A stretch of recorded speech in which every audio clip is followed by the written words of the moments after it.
بسم اللہ الرحمن الرحیم۔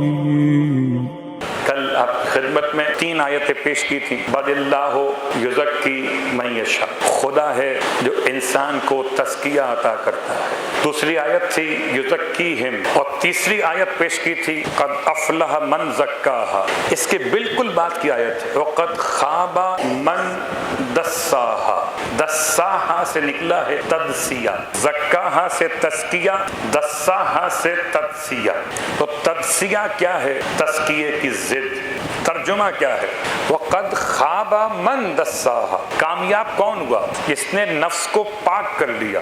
تو پھر ناکام کون ہوا؟ جس نے نفس کو آلودہ چھوڑ دیا۔ جس کا نفس ناقص رہے وہ تدسیے میں ہے، جس کی صلاحیتیں ثمر آور نہ ہوں وہ تدسیے میں ہے، جس کو ترقی نہ مل سکے وہ تدسیے میں ہے، جس کو عروج نہ مل سکے وہ تدسیے میں ہے۔ تو آیت کا ترجمہ تزکیے کے مقابل پر تدسیہ سمجھنے کے لیے آپ کو زحمت دی۔ اس میں کوئی شک نہیں کہ اگر توحید افعالی سمجھ میں آ جائے تو پہلا مسئلہ حل ہو جائے گا۔ پروردگار عالم نے شیطان کو بنایا کیوں؟ نہ شیطان ہوتا نہ میرا اور آپ کا امتحان ہوتا۔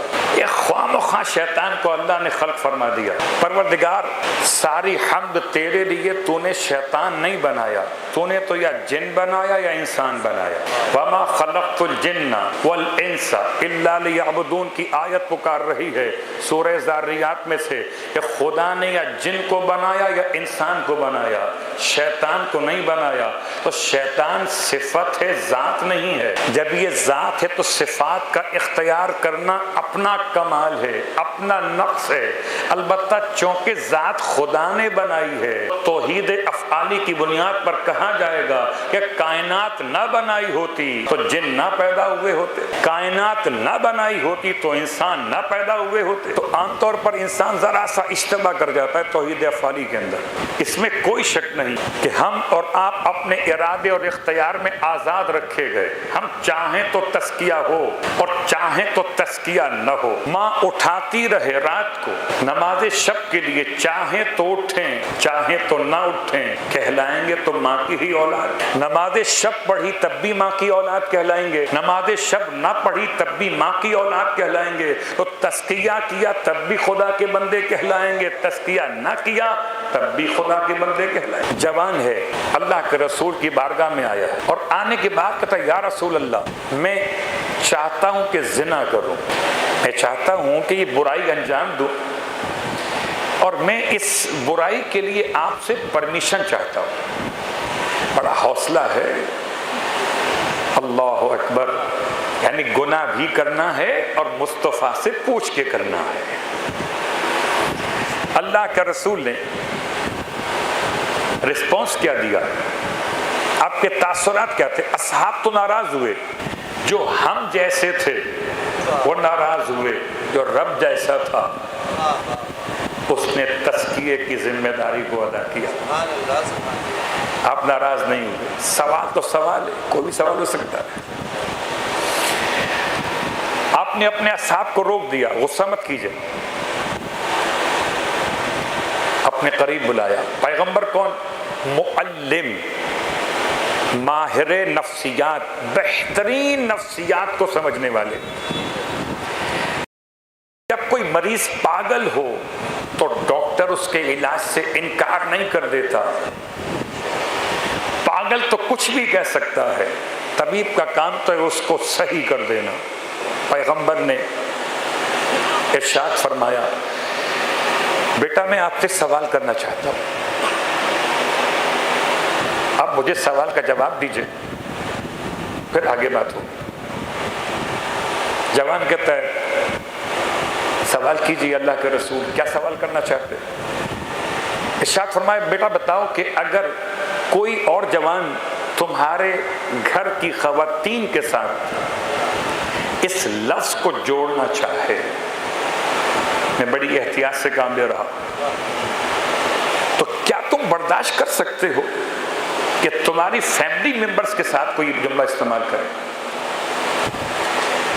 یہ وہ دور ہے جبکہ گناہگار بھی صاحب غیرت ہوا کرتے تھے۔ وہ دور کتنا زیادہ پر آزمائش ہو جائے گا جس میں کوئی گناہگار بھی ہو اور غیرت بھی نہ رہے.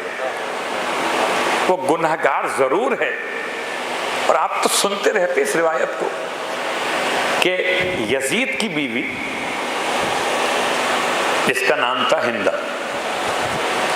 اب یہ ہندہ کون، اس کا باپ عبداللہ کون، اس کا تعلق مولا حسین سے کیا، مولا حسن سے کیا، وہ الگ موضوعات.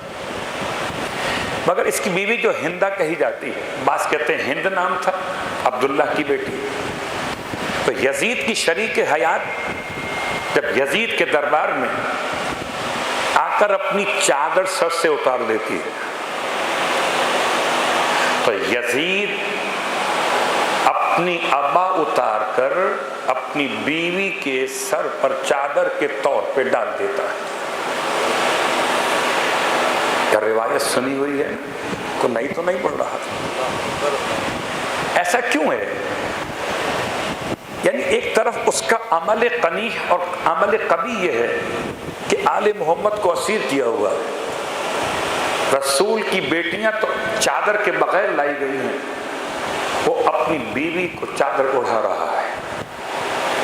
اب جملہ واپس آ جائے کہ وہ شخص سے نوجوان گناہگار غصے میں آ گیا، کہتا یا رسول اللہ کوئی گھر کی خاتون کے بارے میں یہ لفظ زنا استعمال کرے، برداشت نہیں کر سکتا. اللہ کے رسول نے ارشاد فرمایا بیٹا جیسے تم برداشت نہیں کر سکتے کہ کوئی تمہاری حرمت کے ساتھ لفظ کو مخصوص کرے، تو بیٹا اس معاشرے میں جتنی خواتین ہیں، یا وہ کسی کی ماں ہیں یا کسی کی بہن یا کسی کی بیٹی یا شریک حیات، تو بیٹا کوئی برداشت نہیں کر سکتا. پیغمبر نے لاجک پہلے دی، فلسفہ بیان کیا کہ زنا ناپسند کیوں ہے، تم اس سے کیسے بچ سکتے. خالی اتنا نہیں کیا، پھر پیغمبر نے اپنے قریب بلایا، اور قریب بلانے کے بعد اس کے سینے پر اپنا ہاتھ رکھا. بہت غور کیجیے گا. تقریباً آج سے کوئی 10 سال پہلے یا 12 سال ہو چکے ہوں گے، یہ واقعہ ہم نے جعفر طیار میں پڑھا تھا، اور پھر مولا سے توسل کیا تھا، مولا کل تو مصطفیٰ مل گئے، آج محفل مرتضیٰ میں مرتضیٰ کہاں ملیں گے؟ کل تو جوان کو مل گئے تھے. اللہ کے رسول نے اس کا جواب آپ کی خدمت میں عرض کرتا ہوں. اللہ کے رسول نے اپنے قریب بلایا، فکر کو آزاد کیا، پھر قلب کو طاہر کیا، اپنے دست رسالت کو اس کے گنہگار سینے پر رکھا، اور رکھنے کے بعد خدا کی بارگاہ میں دعا مانگی پروردگار اس کے سینے سے گناہ کی محبت کو نکال دے. پہلے فکر کو آزاد کیا تاکہ گناہ کا ارادہ یہاں سے ختم ہو جائے، پھر جو باقیات کثافت میں اور رہ گئیں دل کے اندر اس کے لیے خدا سے دعا مانگی. ایک تزکیہ مصطفیٰ نے کیا، ایک خدا کی بارگاہ. صلوات پڑھے محمد.